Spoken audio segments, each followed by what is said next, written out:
Have you ever had that one person who just seems to suck the joy right out of the room? It's like no matter how good your day is going, their negativity wraps around you like a heavy fog.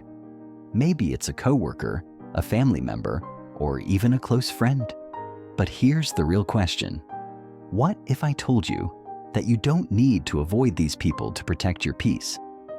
There's a way to deal with toxic people without losing your inner calm, and it's simpler than you think. Stick around, and I'll share a few powerful insights from the Buddhist teachings that will change the way you see toxic people forever.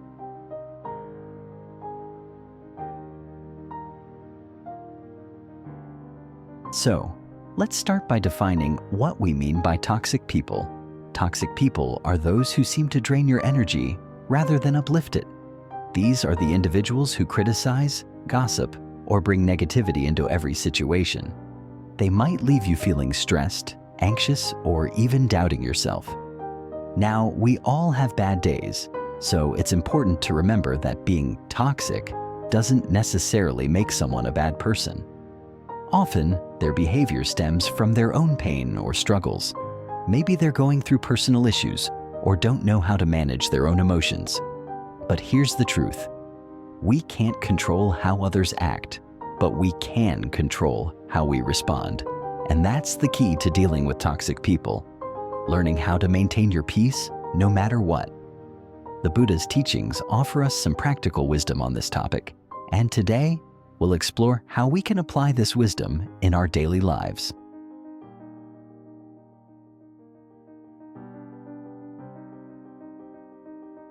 Let me tell you a story about the Buddha that perfectly illustrates how to handle toxic people. One day, a man approached the Buddha and began shouting insults at him. He was furious, hurling harsh words with the intention of provoking the Buddha. Now, most of us in that situation would probably feel the urge to snap back, to defend ourselves, or to walk away in anger. But not the Buddha. He just stood there, calm and smiling, unaffected by the man's outburst. After the man finished yelling, Buddha asked him a simple question. He said, "If someone offers you a gift and you do not accept it, to whom does the gift belong?" The man, still confused, replied, "Well, it would still belong to the person who offered it." Buddha smiled and said, "Exactly. I do not accept your anger. It remains with you." This response was more than just a clever retort. It was a profound lesson. Toxic words, like unwanted gifts, only affect us if we choose to accept them. If we refuse to take on someone's negativity, it stays with them. This simple yet powerful teaching shows us that we have the ability to choose peace, no matter what.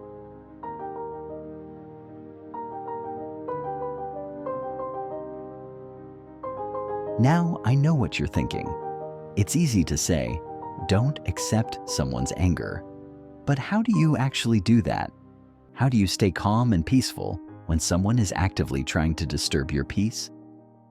The answer lies in one of the Buddha's core teachings, compassion. Compassion starts with understanding. Often, toxic people act out of their own suffering. They might be dealing with stress, trauma, or emotions they don't know how to process.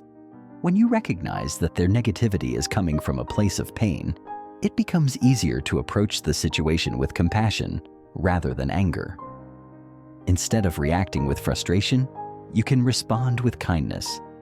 As Yongey Mingyur Rinpoche often teaches, understanding the suffering of others can help diminish our own anger. Imagine someone yelling at you, and instead of seeing them as an enemy, you see them as someone who's struggling, someone who needs help. This shift in perspective can transform your entire experience with toxic people. So, the next time someone's words or actions start to weigh you down, take a step back. Ask yourself, what might they be going through? This simple act of compassion can create space for understanding and help you maintain your peace.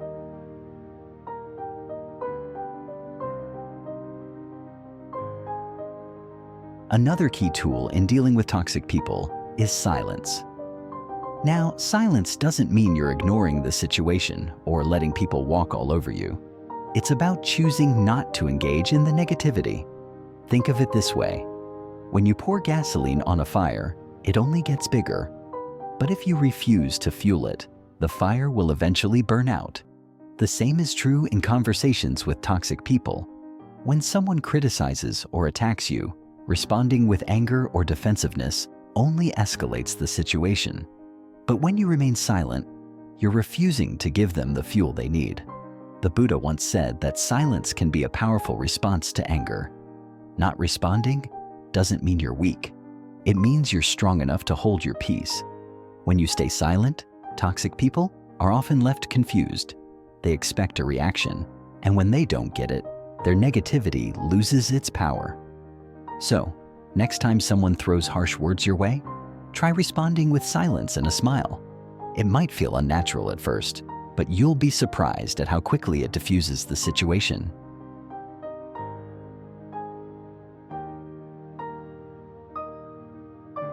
Of course, there are situations where simply staying silent isn't enough. Sometimes, toxic people can cross lines that affect your mental and emotional health in deeper ways. This is where setting boundaries becomes essential. Setting boundaries doesn't mean cutting people out of your life entirely, though in some cases, that might be necessary.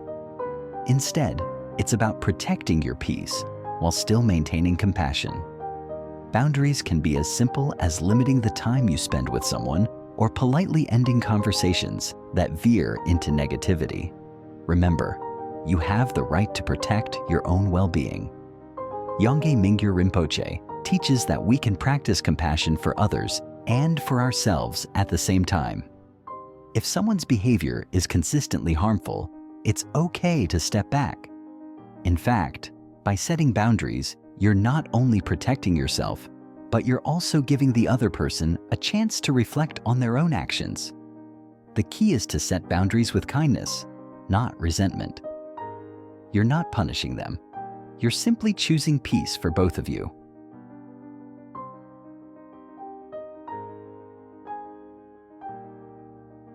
Lastly, let's talk about forgiveness. Forgiveness isn't about letting someone off the hook for their behavior. It's about freeing yourself from the burden of anger and resentment. When we hold on to anger, it eats away at our peace. But when we forgive, we release that weight and create space for calm and happiness. Think of it like this. Holding on to anger is like carrying a heavy rock everywhere you go. It's exhausting and unnecessary. When you forgive, you put the rock down. You don't have to forget what happened, but you can choose to let go of the anger it caused. In forgiving toxic people, you're not excusing their behavior. You're choosing to protect your own inner peace. So when it comes to dealing with toxic people, remember, you have the power to choose peace. Whether it's through compassion, silence, or setting boundaries, you can protect your well-being while maintaining kindness toward others. The Buddha's teachings remind us that we don't have to accept the gift of negativity. It remains with the giver if we refuse it. Now let me ask you, how do you typically respond when someone's negativity comes your way?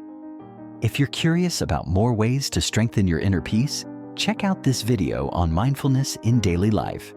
You'll find it incredibly helpful.